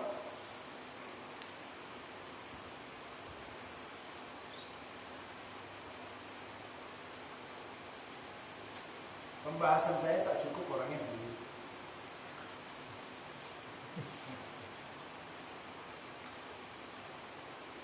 Materi yang saya bawa ini materi orang cerdas, ini betul-betul. Tapi kalau untuk mendengarkan ceramah banyak, Mama dia bisa ceramah. Jadi kalau dapat materi, nah ini betul-betul karena orang yang terjun ke dalam apa nih? Kurban nanti kan? Ada kurban ini, kita harus tahu kurban orang ini apa kan? Nah ini sangat penting dan sangat dilupakan orang tentang masalah ini. Kurban, makna kurban. Kalau dapat kelebihan lagi, sampaikan kelebihan-kelebihan yang ada dia nggak mau jadi kurban, ketika dengar kelebihan ini, kurban. Jadi semakin motivasi lagi ya tentang masalah kelebihan kurban. Sangat luar biasa. Baik. Pertanyaan ini ada selesai? Pertanyaan apa lagi? Kita 3 poin aja lagi. Sebenarnya banyak poin-poinnya yang harus ini. Tak cukup waktunya. Makanya ini bab muqaddimah aja nih Mas. Baik. Sekarang kita masuk kepada hukum kurban. Hukum kurban.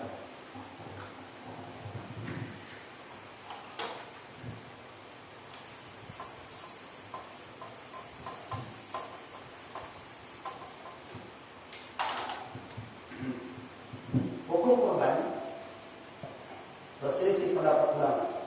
Ada yang mengatakan sunnah, ada yang mengatakan wajib. Yang mengatakan wajib itu adalah mazhab Hanafi. Yang mengatakan sunnah itu adalah mazhab Syafi'i. Mazhab Syafi'i itu adalah hukumnya sunnah muakkadah. Bagi siapa nih? Bagi yang mampu. Jadi jangan merasa orang yang karena dia muslim terus dia aduh saya tidak mau ayah kalau dapat kurban ayah belum mampu.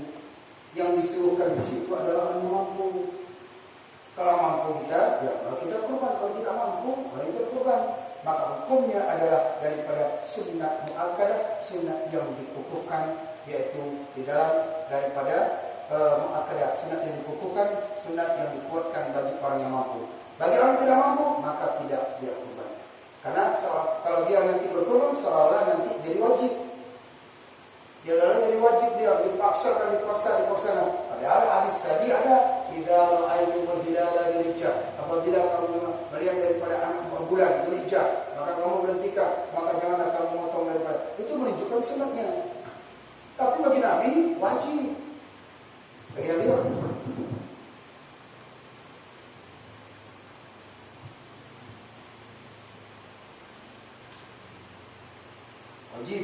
hukumnya.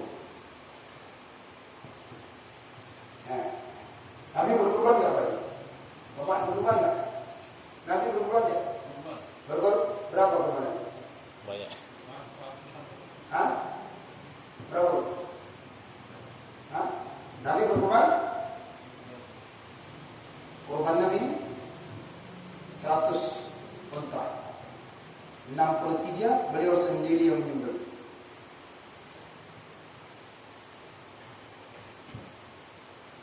Tiga beliau sendiri. Jadi kalau ada orang yang berkurban, katanya sunnah ikut sunnah Nabi, dia kurban sendiri. Ya kan? Berarti ikut Nabi. Ini dia 100 kurban, 100 unta Nabi sendiri yang. Jadi jangan dikatakan Nabi itu orang miskin. Payah. Berapa 100 unta? Satu unta itu berapa? 20 juta. Jadi Nabi itu orang yang paling kaya. Kita mau mikir kambingnya. Jadi oleh karena itu kalau kita meniru seperti Nabi Muhammad SAW, kalau tidak mampu berarti kan beliau mampu. Yang beliau wajib bagi kita adalah sunnah muakkadah. Nah, sunnah ini ada dua. Pertama, sunnah disebut dia dengan sunnah ain. Yang kedua, sunnah kifayah. Kalau sunnah ain itu adalah individu. Satu ekor kambing, satu individu. Kalau yang sunnah kifayah, yaitu adalah satu semua. Kalau misalkan di kampung ini ada orang meninggal, tidak ada yang menyolatkan, tidak ada yang mengurus jenazah. Gimana? Dosa atau tidak? Dosa. Dosa tidak? Dosa. Dosa. Tapi kalau ada yang beberapa mengurusnya semua gimana? Gugur tidak dosa? Gugur tidak dosa? Gugur. Begitu juga dengan kurban. Ketika ayah yang berkurban, suami yang berkurban, suami ayah yang berkurban, ya, maka istri, 2, 3 anak, ini anak semua, 2, 3, maka mereka itu gugurlah mendapatkan kesunatan. Jadi jangan berkata, ayah tahun ini ayah dulu ya, besok ibu ya, enggak, cukup ayahnya saja. Maka itu disebut dengan sunat kifayah. Jadi kalau Pak Adi atau kurban aja, kurban sendiri, maka akan ikut yang di belakang. Anak, istri, dan orang-orang yang kita nafkahkan. Orang-orang yang kita nafkahkan, maka termasuk. Maka itu disebut dengan sunat kifayah. Jangan sunat apa? Terbagi dua. Sunat ain, sunat kifayah. Kalau ada orang atas namakan dirinya sendiri, saya berkorbankan ini untuk sama istri saya, ini, makanya dia adalah sunat ain. Maka orang lain tak dapat dia pahala. Tapi kalau dia niatkan dengan yang lain, dia yang berkorban, niatnya, maka itu orang yang dia tanggung jawab, termasuk daripada orang yang dia tanggung jawab, dia nafkahkan, maka mendapatkan juga pahala.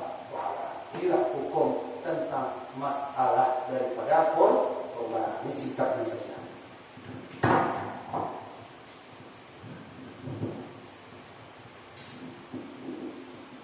Sekarang kaji taruh pas 1 jam.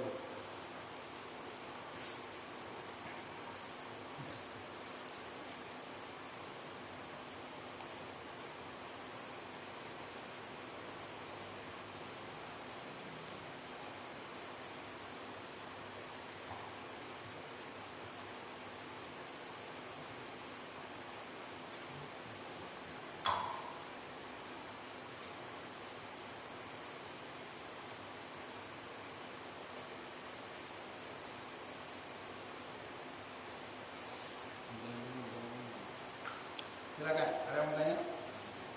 Sekarang saya sudah memberikan pemanasan. Ini kan pemanasan. Kalau boleh Pak, kalau kurban kambing untuk satu keluarga itu. Itu dia. Itu sunat kifayah. Jangan disebutkan pula saya tak berkorbankan bapak, anak. Niatnya beda. Iya. Niat dalam batin Pak. Ini enggak dapatin. Iya, maksudnya bapak aja yang berkorban secara otomatis itu. Otomatis. Namanya sunat kifayah. Saya enggak berkorban. Ya, kurban kene. Pataknya lebihan pakai isun nih. Bapak berkorban, bapak membayar zakat. Bentar, bapak membayar zakat kepada itu sama Pak Sigit. Itu apa, siapa disebutin? Hah? Datang bawa beras, siapa yang disebutkan? Apa yang diucapkan? Coba saya mau dengar dulu. Gimana cara zakatnya sini? Coba, ambil ini siapa? Pak Sigit gimana? Ya, saya membayar zakat untuk saya sendiri. Enggak, mengajarkan mereka ini. Misalnya ini bapak ini ada zakat. Ayo ikutin saya Pak. Apa dia? Bawa coba nih. Saya membayar zakat untuk diriku dan keluargaku. Nah, sebutkan untuk diriku dan keluargaku. Memang nama bapak di situ, tapi niatnya nih sengaja aku untuk membayarkan zakat fitrah pada tahun ini. Saya nak berkorban untuk saya dan untuk saya itu sunat kifayah sebetulnya. Baik-baik. Kalau saya bilang saya berkorban untuk diri saya, enggak dapat istilahnya. Banyak kata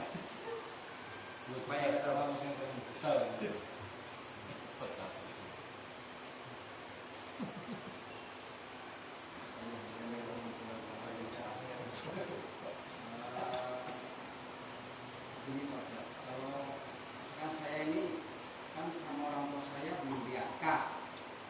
Nah, saya ini pas pulang momennya ini Idul Adha, kami mau berkorban, tapi juga ingat, aduh saya belum akikah.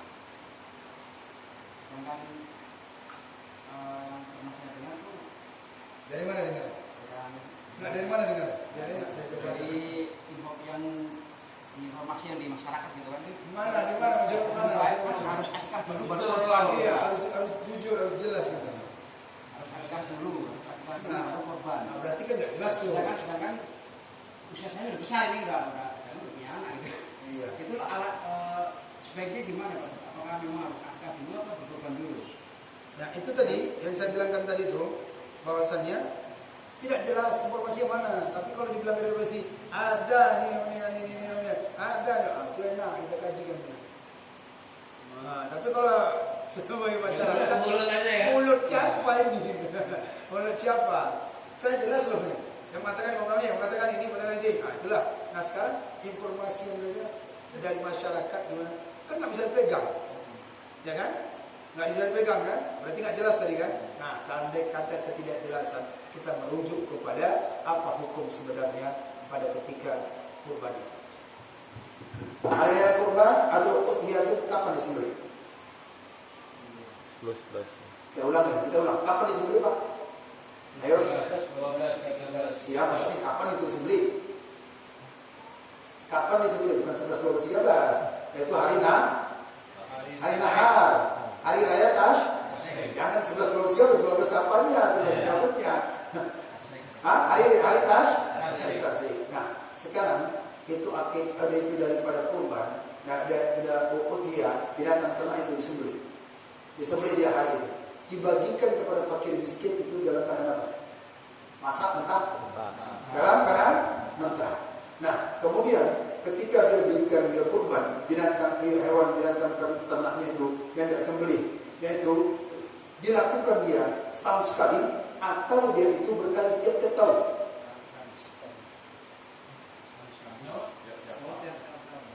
Tiap tahun atau setahun sekali? Berkurban ini tiap tahun atau setahun sekali? Kalau mampu tiap tahun. Hah? Iya, maksudnya tiap tahun atau betul? Tiap tahun. Berbeda dengan akikah. Kalau akikah seumur hidup Sekali. kemudian kalau misalnya diberikan dia disembelih, walaupun hukumnya sunat muakkadah, walaupun dia binatang ternaknya itu juga, tapi ketika diberikan dalam keadaan masa kan berbeda, nggak ada nyambung itu, nggak ada kaitannya. Kemudian yang ketika berkorban itu bagi siapa? Individu kan? Bagi siapa? Nah, orang yang akikah bagi siapa? Tanggung jawab orang tua, kan nggak ada kaitannya. Kenapa yang ada disebarkan dari masyarakat begini bohong? Karena itu katanya. Nah, kalau misalnya andai kata, misalkan benar kata mereka itu, maka ketika ada orang berkurban saat besar dia dan dia dirinya, maka kata Abu Abdullah mengatakan, apabila seorang itu berkurban, maka gugur juga mendapatkan pahala dari akikahnya dia sendiri. Nah, itu kalau pendapat itu Abu Abdullah mengatakan. Dari riwayat daripada Imam Ahmad bin Hanbal. Akan tetapi dalam mazhab Syafi'i tidak ada yang namanya itu akikah. Kurban, nggak ada kaitan, nggak ada hubungannya. Itu bukan tanggung jawab kita, tanggung jawab orang tua. Kapan itu? Pada hari yang ke-7 lahir, 14, 21. Kalau tidak sampai setahun, tidak juga sampai akhir balik, tanggung jawab orang tua. Kalau tidak lepas, akikah sendiri. Nah sekarang nggak ada lagi tanggung jawab ke orang tua, nggak mau akikah kan? Kalau mau juga mau akikah kan silakan, tapi nggak ada waktunya. Nah momen sekarang ini mana yang lebih baik? Kurban atau akikah? Kurban lah. Akikah itu kapan aja bisa. Nah sekarang di depan kita ini kurban itu kurban. Nggak ada hubungannya, nggak ada kaitannya. Contoh, wudu dengan sholat ada nggak kaitannya? Bapak? Wudu dengan sholat ada nggak kaitan? Ada nggak kaitan? Ada. Kalau tidak benar wudunya tidak sah. Tidak sah. Nah, itu ada kaitannya. Tapi kalau misal akikah dengan kurban ada kaitan. Nah, kenapa yang didengar orang kalau tidak akikah tidak sah? Apa itu? Mana dari? Karena pikiran orang itu kan sama kambing yang ngeblend. Itu makanya lihat definisinya. Jabarkan definisinya, ngaji, jangan langsung begini, akhirnya katanya, sehingga, ini nggak ada kaitannya. Kalau nggak mau berkurban aja sudah dapat itu pahalanya itu. Kalau ngambil pendapat yang normal. Hah? Gimana? Iya. Kalau kita belum akikah, ya silakan berakikah, ya. Tapi jangan minta diayun. Diayun buat. Siapa yang menggendong? Siapa menggendong begitu? Coba kira anak ibu bapak gitu. Suaminya atau istrinya gitu. Ya, itu dia. Kata An Abu Abdullah qala ba'duhum, berkata beliau sebagian ulama dari Imam Ahmad bin Hanbal, fa in duha ajza'u 'anil aqiqati. Ini catat nih, bukan saya catat nih, catat. Boleh bilang ada orang yang menjadi orang yang berkorban hasillah daripada akikah. Kalau betul lah kata mereka itu katanya, tapi tidak ada. Ini kita mengambil riwayat Imam Ahmad bin Hanbal, bukan dari mazhab Syafi'i. Wa dzakara an Abu Abdullah. Wa dzakara an Abu Abdullah. Catat enggak, saya bacanya ini semalam saya baca Abu Abdullah. Qala ba'duhum, apa katanya? Fa in duha ajza anil aqiqati.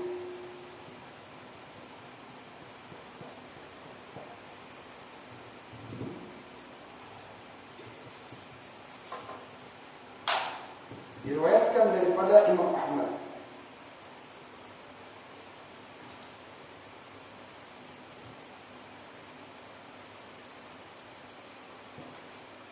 Dan menyebutkan beliau wadakara, menyebutkan daripada Abu Abdullah.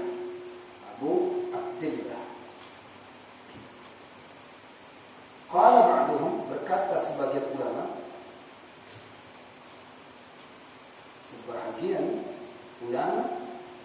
apa kata beliau? Ini fa in duha. Lihat ini duha ya, kata dasar sama ini. Maka jika berkurban ia,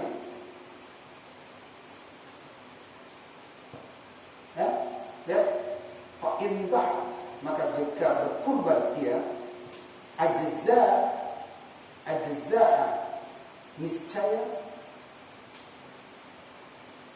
mendapatkan ia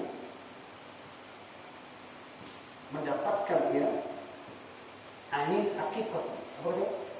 Daripada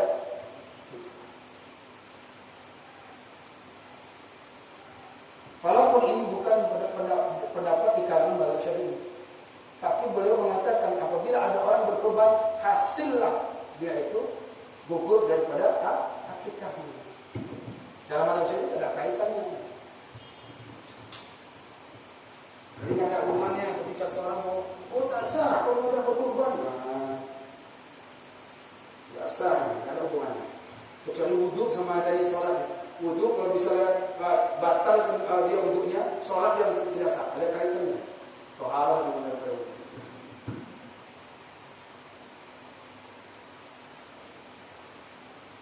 Catat nih Pak ya. Ini catat, ini terjadi setiap berulang-ulang setiap tahun ini. Persoalan-persoalan yang berulang-ulang.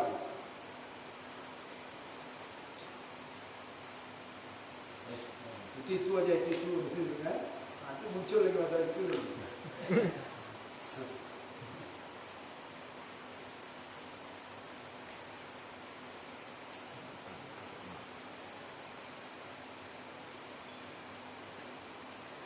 Kadang-kadang gini Pak Ustaz. Kadang-kadang di masyarakat kan sering ngomong kalau lunasi atau di mana tuh kan ada obrolan semacam itu. Jadi ada yang tahun ini saya mau berkorban lah kan. Nanti dari beberapa teman ada yang mengatakan, kamu udah akikah? Kamu udah akikah belum? Iya ya. Nggak bisa, harus akikah dulu. Wah gitu. Karena bapak tidak berilmu, makanya dia berani berkata. Coba kalau udah ngaji ini, nggak berani dia ngomong lagi.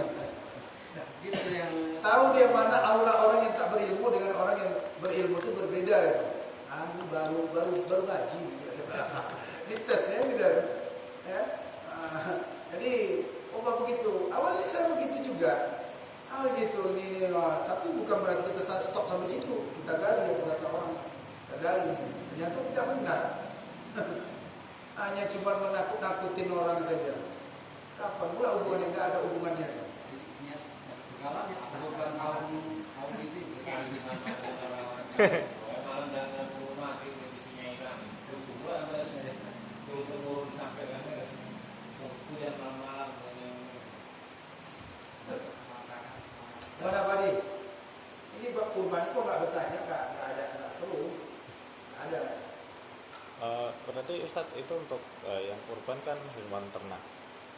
Kalau hewan ternak kan, seumpama berarti kuda itu nggak termasuk. Kuda tidak termasuk apa, walaupun dia itu halal dimakan. Kata Syekh Wahbatu Zuhair dalam kitab Al-Fiqh Islam Mu'adillah, beliau katakan kuda itu walaupun dia halal. Apa sebabnya kuda itu tidak dijadikan binatang ternak atau tidak dijadikan yaitu kurban? Kenapa? Karena suaranya berlari. Coba lari sapi, ada bunyi nggak? Kambing, ada lari, pokoknya gagah itu. Itu bedanya. Kata ulama. Maka dia tidak. Maka walaupun dia halal, akan tetapi dia tidak dijadikan hewan. Kalau akikah ini kadang-kadang bentukan ada yang akikah kan. Nah, akikahnya ini kan masak kan, dimasak, diinstruksi untuk panitia itu apa boleh? Kalau akikah, Ya. akikah boleh. Tapi lihat dulu tujuan daripada akikah ini kemana? Tujuan akikah mana? Kemana diberikan? Saya tanya balik. panitia bukan makan. Nah, itu disebutkan panitia, bukan salah-salah. Tapi kata bapak tadi sih gitu ya kan. Nah, yang saya bilang, makanya saya balik tanya lagi. Kemana diarahkan akikah itu? Kemana arahnya? Setelah disembelih, sudah dimasak, kemana? Yang sebenarnya? Ke tetangga. Fakir miskin. Apakah panitia fakir miskin semua? Nah, boleh, nggak apa-apa. Kalau misalnya baginya ke tetangga gimana Pak? Gimana?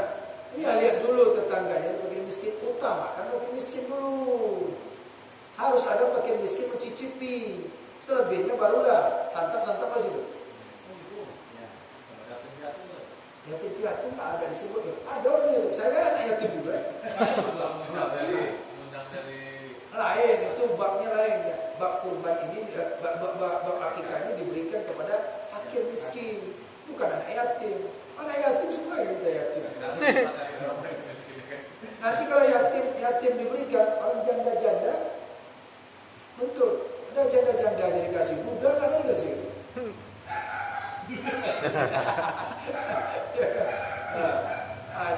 Jadi oleh karena itu kalau dibuatkan nggak diberikan kepada panitia itu boleh, tapi harus adalah fakir miskin diantarin. Mereka dulu berikan mereka dulu, baru kita santapan. Dan kita bekasan kita antarin. Itu salah. Begitu ditanya nanti, udah diserahkan, kamu sudah nggak ada nyampe kembali. Iya, sebab kan Nabi. Iya kan, kalau tetangga-tetangganya sekitar.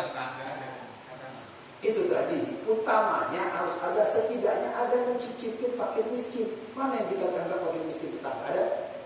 Usahakan. Nah setelah itu baru tetangga.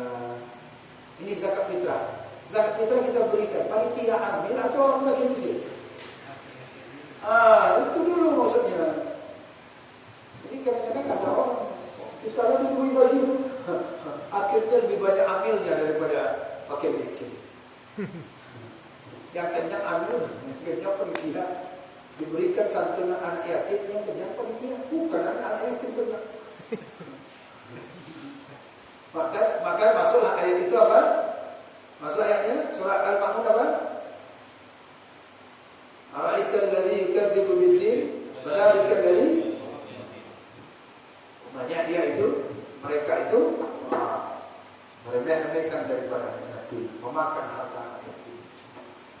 Nah, jadi fakir miskin belikan dulu. Misalnya ada berapa orang. Mana baiknya? Kita membuatkan daripada makanan ini, kita datangkan mereka kemari, atau kita antarkan. Lebih afdalnya kita yang mengantarkan. Pak, tolong Pak, ini saya beri hakikatnya. Nah, tuan rumah ambil itu, ambil seberapa rantang, antarkan kepada fakir miskin. Itu lebih baik. Sisanya di sinilah untuk masyarakat. Gitu dulu, harus ada mereka dulu. Ya, baiknya itu kita yang mengantar, walaupun sudah terjadi dengan cara prasmanan.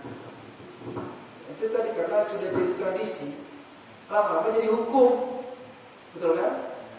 Berikan tetangga, tak ada untuk tetangga, tidak ada. Tetangga itu cuma kasih sayang. Nah, setelah dulu harus ada fakir untuk makan 5 orang, 2 orang, 3 orang, harus ada mereka makan. Karena yang diberikan itu adalah fakir miskin, bukan orang kaya, bukan orang tetangga, tidak. Tetangga itu nomor 2. Saya waktu masa di rumah tuh aroma karinya itu bukan. Hah? Aroma kari kambing itu. Kecuali kita tidak berikan. Kami berikan dari kari. Ya, kita berikan fakir miskin, datang fakir miskin. Pasti ada di rumahnya ada yang miskin. Nah, Tanya Bapak RT. Bondil ini. Saya tak tahu. Nah, itu dia maksudnya. Maksudnya begitu. Datangin ini Pak, saya pakai Pak, bagus kota. Boleh, itu baik. Itu faktornya ya. Kalau dia udah kasih kok enggak, berarti kok udah pakai miskin.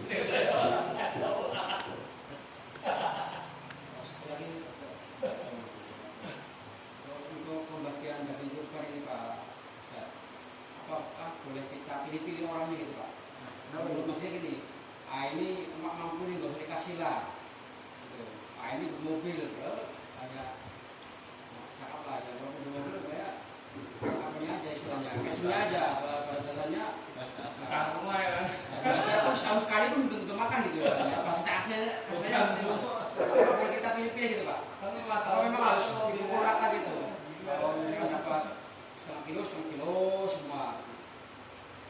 Makanya tadi pas bab kelebihan kurban di ujung hadis saya bilangkan fatimu biha nafsa, bersedap-sedaplah kamu tentang daripada kurban itu, maka olehmu tentang sedap itu, maka kurban.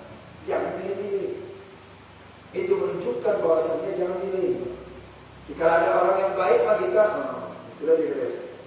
Itu adalah jumpa jalan tegurin enggak. Bukan masalahnya ada gitu.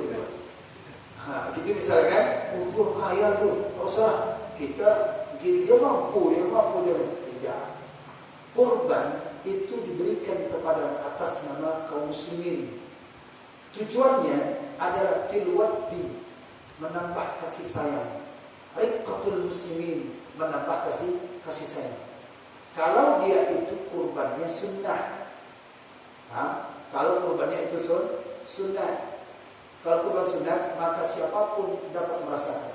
Tapi kalau kurbannya itu wajib, maka tak boleh orang kaya yang makan. Siapa makan? Oke? Miskin. Kalau dicampur, dicampur ada yang satu kurbannya kurban sunnah, satu kurban wajib. Kita kan tak tahu, tapi udah tercampur. Makanya ketika seorang jadi panitia itu harus tahu. Karena ada daftarnya. Itulah betulnya. Yang kurban bingung Pak. Kenapa? Kurban sunnah kok wajib? Kita kan tahu pula. Makanya dia katakan tugas panitia itu mengaji. Tugas yang berkurban harus tahu. Contoh, orang sholat, dia sholat tahu sendiri atau dengan ada ilmu. Bapak sholat tahu sendiri atau dengan ada ilmu dulu? Ada ilmu. Ada? Sholat ibadah ada? Nah, kurban ibadah ada? Nah, kalau orang yang berkurban untuk dia ibadah, nggak ada ilmunya, gimana? Sia-sia kan? Apa yang membatalkan daripada ini kurban ini? Apa saja yang memakruhkan kurban? Apa saja yang diharamkan kurban dimakan? Harus tahu kurban itu. Yang mana itu kurban sunnah? Yang mana itu kurban yang wajib? Yang mana itu? Harus tahu. Dan panitia mengingatkan, oh ini kurbannya apa? Kurban sunnah, wajib. Mak tahu siapa pokoknya begini-begini. Itu yang kadang-kadang. Ya kan? Nah itu yang balik kita tanya ini kurban apa? Tegasin. Ini kurban wajib. Kalau kurban wajib, ibu jangan makan, bapak jangan makan. Ini diserahkan kepada fakir miskin semua. Kalau sudah makan, maka yaitu ibu merasa, bapak merasa utang. Kenapa? Hak orang sudah. Itu sudah hak orang. Tapi kalau dibilangnya ini kurban sunnah saya, maka sunnah dia mengambilnya seperti dia. Sunnah dia mengambilnya. Kalau sunnah kurban wajib itu dia kalau ada nazar. Ada nazar misalnya. Satu, nazar. Yang kedua, disebutkan ditakyinkan, takyin kalau dikhususkan. Satu kurban nazar itu jelas. Kalau laku tanah saya akan berkurban. Saat itu hukumnya jadi Kalau seperti ini, orang tua saya udah meninggal, saya mau berkurban untuk orang tua saya, itu wajib. tidaklah. Kalau orang tua meninggal mana ada kurban ke dia? Kita mau kasih pahalanya untuk dia. Ya itu tidak wajib. Itu memang udah ke anak si anak itu tadi. Nggak ada hukumnya jadi wajib. Tapi kalau orang tuanya berwasiat wajib.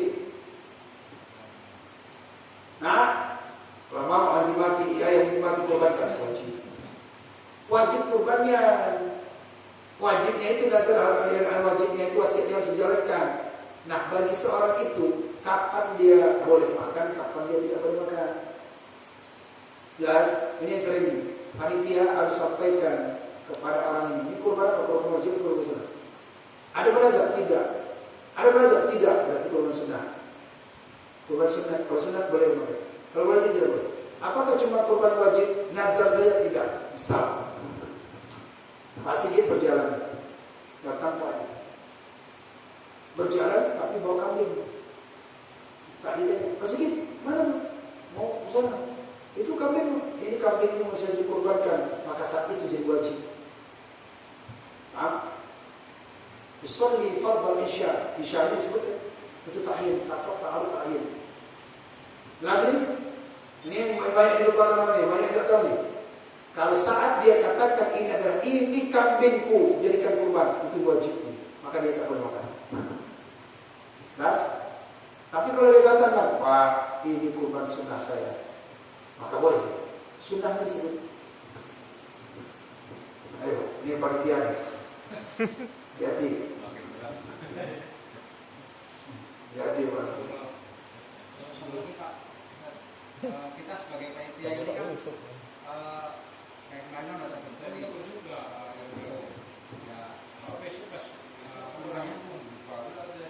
Karena saya juga dengar dari beberapa orang yang berpendapat kalau di sini kan saya berkorban.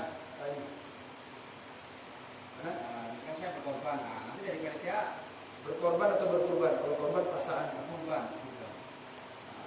Kan si korban ini kita kutip uang untuk apa namanya? Operasional. Untuk operasional, biaya operasional. Apakah itu diperbolehkan atau memang nggak ada ini apa? Diperbolehkan kesehatan mungkin nggak ada diperbolehkan atau tidak gitu? Iuran. Nah, boleh tidak mengambil iuran Iya, operasional daripada si kurbaner? Maksudnya di kantor plastik. iyalah, ya operasional diambil dari pasukan. Boleh. Ya. Nggak ada permasalahan. Itu kan antara ikhlas saja.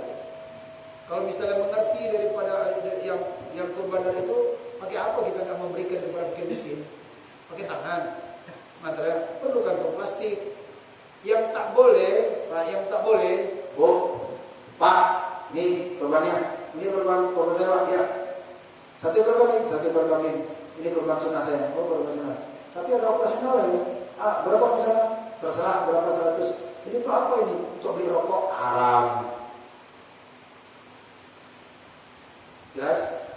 Diberikan uang itu untuk kurban itu kurban yang kita lakukan itu apa? Kurban ibadah kepada Allah atau tidak? Masa dengan itu dicampur adukan? Padahal tak bisa apa bil batil atau cuma hak antum ta'ala. Yang dicampur adukan. Walaupun cuma rokok sekali. Tapi dia untuk kemaslahatan daripada itu kurban. Kemaslahatan ininya, antarnya, apa segala macam minyak untuk mengantar ke sana tak masalah. Makanya dibuatlah berapa kadarnya, paling minimal 50, paling 100 menurut dari mereka saja. Apalagi tak menyembelihkan kurban itu butuh upah daripada penyembelih, ya kan? Nah kalau dia bilang kan upahnya kaki ini aja lah Pak, yang kaki kambing kasih sama penjaga, tak boleh, itu termasuk kurang dagingnya, kurang kepalanya. Begitu nanti di akhirat nanti kemana kepalanya? Dia diambil orang. Kayak di kampung kayak gitu Pak. Gitu Pak. Jadi bagian dari binatang kurban itu tidak boleh di Mungkin yang sekarang ini. Gimana? Jadi kalau di kampung itu ada yang nyembelih dikasih kepalanya itu. Ya. iya mungkin itu juga ya. Kalau yang menyembelih itu orang fakir, tak apa-apa, tapi jangan dijadikan upah. Sudah. Kalau upah kan kurang itu. Kurang kan? Naikin kambing tanpa kepala. Kan saya bilang ini bukan daging yang uangnya. Kalau uang tidak masalah. Upah itu pada daging dia bilang Pak, ini Pak sembelih Pak ya. Bapak ini saya sembelih Pak, ahnya ambil. Enggak malah, tapi Pak ini korbannya saya Pak, ini korban saya. Disedekahin dia. Itu memang nggak ada akal kan? Itu sedekah dia.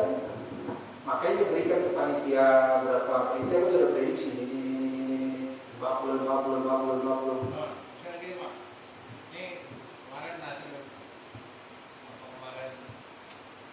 bentukan panitia, setiap kurban nanti kita minta uang untuk biaya operasionalnya 100.000.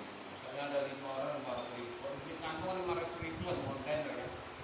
Maksudnya itu sisanya kita beli juga entah beli makanan gitu gimana? Makan mana? Makanan kayak apa atau snack-snack. Silakan, asalkan ridho daripada orang yang memberikan. Tanya dulu. Oh gitu. Jangan yang sembarangan. Saya tadi kan beli rokok kan udah bahaya kan? Yang sembarangan, nggak mau nanya itu kan hak kita. Kalau harus disampaikan. Sampaikan, tanyakan dia, Bu, Pak, ini kurban. Kalau ada lebihnya, tolong ridho ya, untuk kita kemaslahatan daripada orang-orang yang di sini, ya kan? Kalau misalnya ini ikhlas, kalau kami ambil dagingnya, kami masak makan untuk kami sini, ikhlas saja. Kita cari ikhlas nih, bukan kita cari dari luar makan. Jangan sampai gara-gara itu jadi apa haram teman. Harus tanya, maka panitia harus ngerti.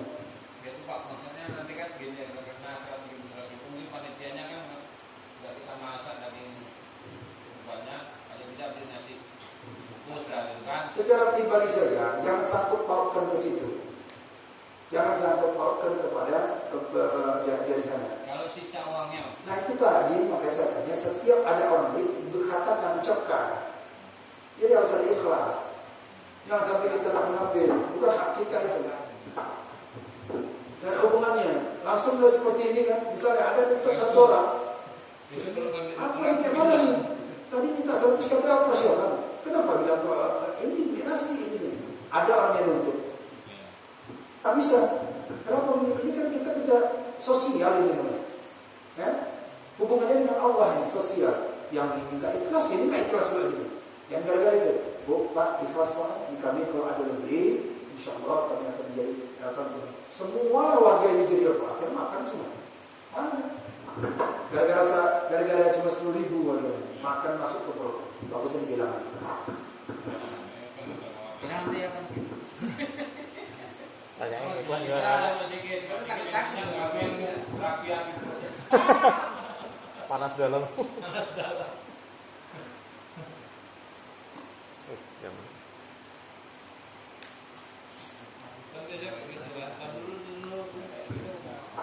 Terus, kemudian maka diupahkanlah itu kepada yaitu orang penjaga, ya, penjaga diupahkan. Mungkin kalau karena panitia sudah ada penjaga, maka panitia lah yang urus. Tak ada lagi orang yang kurbannya, karena dia sudah serahkan wakilakan, dia sudah wakilakan, dan itu diajarkan nafas dia, Pak, ini saya wakilakan kurban sunnah saya kepada Bapak, ini dan keluarga saya. Nah, walaupun itu namanya berarti kurban sunnah kifayah itu, saya wakilakan kepada Bapak. Nah, nanti pada Bapak cari-cari sini-sini, otomatis carilah penjaganya. Karena sudah membentuk suatu lembaga, karena sudah membentuk organisasi, setelah bentuk daripada orang-orang ini, maka carilah. Mereka kan terima beres, ya kan?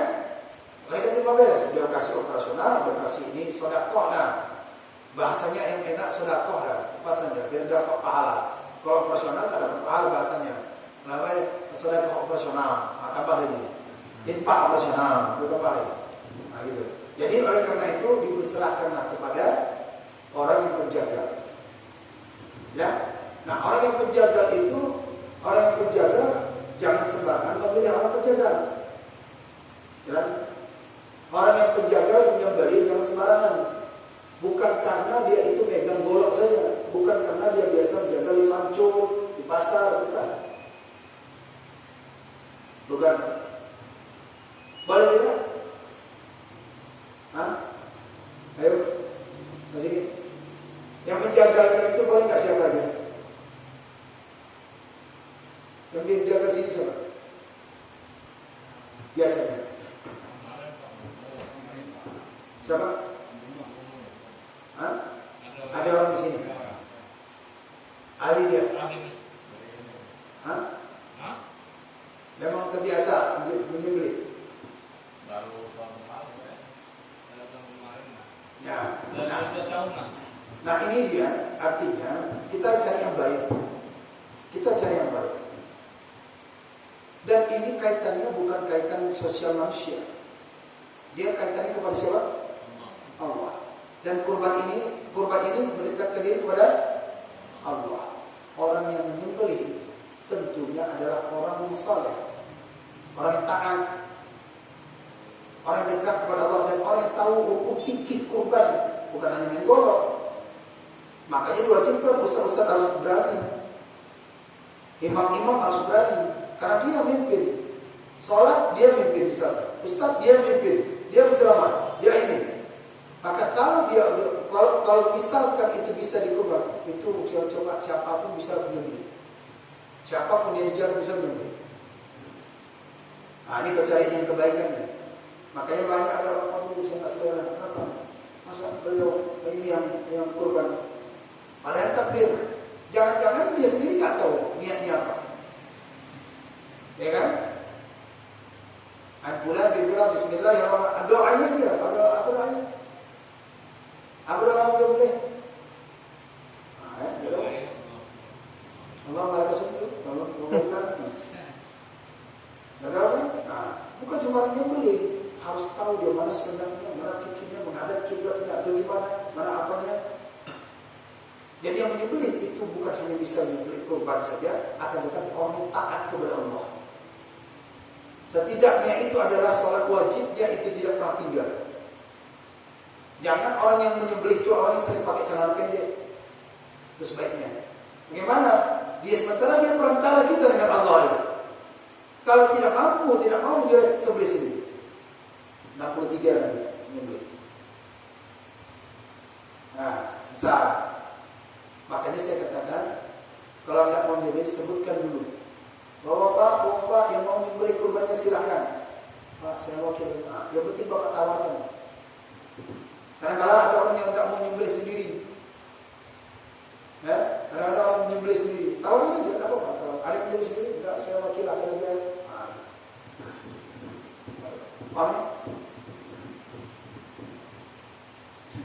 Ya, dicerah gitu juga. Ya, itu tadi karena yang ngaji sama saya itu bukan orang yang menyembelih kurban, bukan orang yang apa. Siapa yang begitu. Kemudian yang buat kurbannya sama seperti ini. Kalau Bapak masih mendingan panitia. Yang dijerat panitia nggak ada yang duduk. Mereka tuh ketika saya duduk aja bisa bertanya. Enak tuh yang mereka tanya. Yang ngaji itu sama siapa tentang? Akhirnya kenapa? Bingung gini. Bingung. Mana ini? Ya kan? Akhirnya juga. Kenapa di sini? Kenapa begini? Dulu pakai kompresor. Saya bilang tak baik kulitnya itu dipakai kompresor. Harus pakai dikulitkan, ubah, tak boleh lagi. Setahun tu, nah, tahun depan tak ada lagi.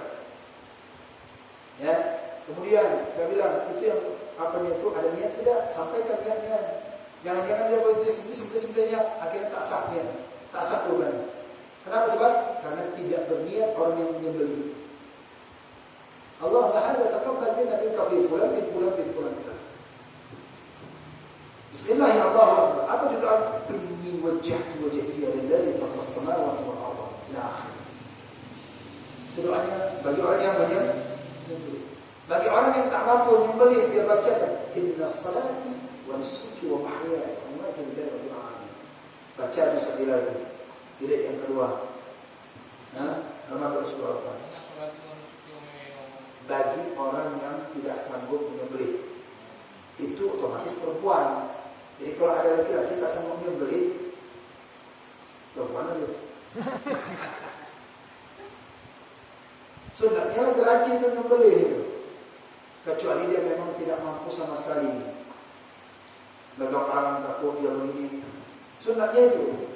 Kalau perempuan wajib dianjurkan dia untuk menyerahkan kepada laki-laki. Nah, kalau bapak punya kurban sendiri, maka nanti lebih baik. Itu lebih baik. Paham? Jelas? Nah, jadi bentuk, pentingnya, bentuknya, faktornya, segala macam, ditanyanya ini kurban sunnah bukan. Yang penting niat dalam kurban ini itunya. Dan yang menyembelihnya ini adalah orang yang dekat kepada Allah. Nah, kita cari baik. Kalau bapak tak mau cari baik, ya silakan. Nanti suatu saat nanti akan saya siarkan itu tadi. Karena apa? Kurban ini adalah ibadah. Banyak yang takbir Allahu Akbar, Allahu Akbar, Allahu Akbar. Yang membelinya itu berdua.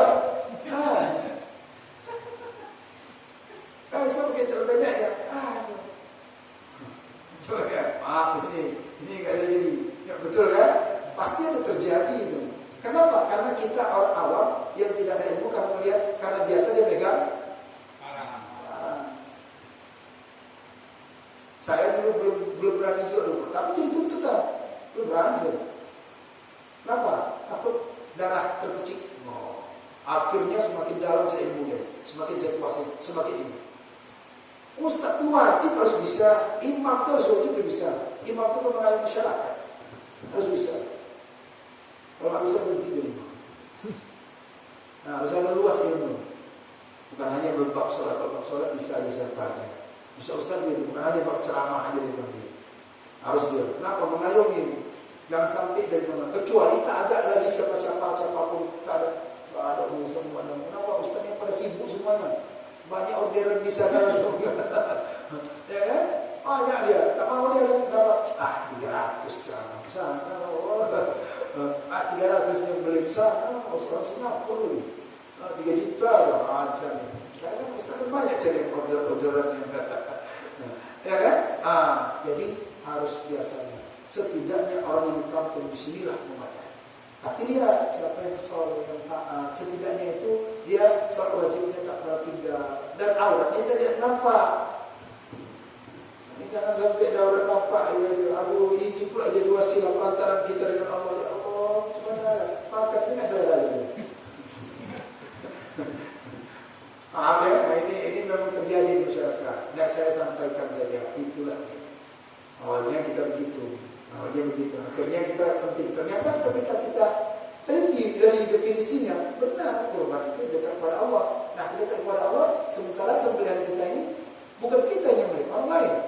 Dia ini perantara kita dengan Allah. Sementara dia ini orang yang sering bermaksiat, artinya maksiat kepada Allah. Ke masjid jarang. Nah ini jarang. Apalagi ini, ya kan? Hukum fikih kurban nggak tahu. Doanya tak tahu, amalnya tak tahu, niatnya tak tahu. Sementara yang si wakilannya berapa orang? Ada 7 orang yang sapi. Disebutnya aja untuk dia sendiri aja. Anda sebutnya aja. Sebelum 7 kita dapat. Tak sampai. Makanya ketika dia Pak, saya wakilkan kepada Bapak untuk menyembelihkan kurban sunnah saya. Baik, saya ngomong. Absolut. Allahumma hadza minka taqabbal Dia akan qulubi. Enggak mesti salah, mesti Pak saya selama ini ada penyerahannya untuk lebih ikhlas dia seperti itu. Ada yang panggil, ulang ini kambing siapa ini silakan datang, saya saksikan, sampaikan. Tapi kalau misalnya tidak disampaikan, cukup dengan panitia sudah. Karena akad memang dengan panitia kan, panitia itu punya penjaganya. Bukankah penjaga itu bagian dari panitia? Kalau misalnya takut ya. Dan sunnah silakan yang mulia, yang kurbannya, ayo berikan motivasi. Berikan motivasi. Nah ini yang jarang untuk disampaikan, dikaji tentang masalah ini. Ya, boleh? Iya, masih gitu. Tadi, tidak ada, baik kan? Ada lagi?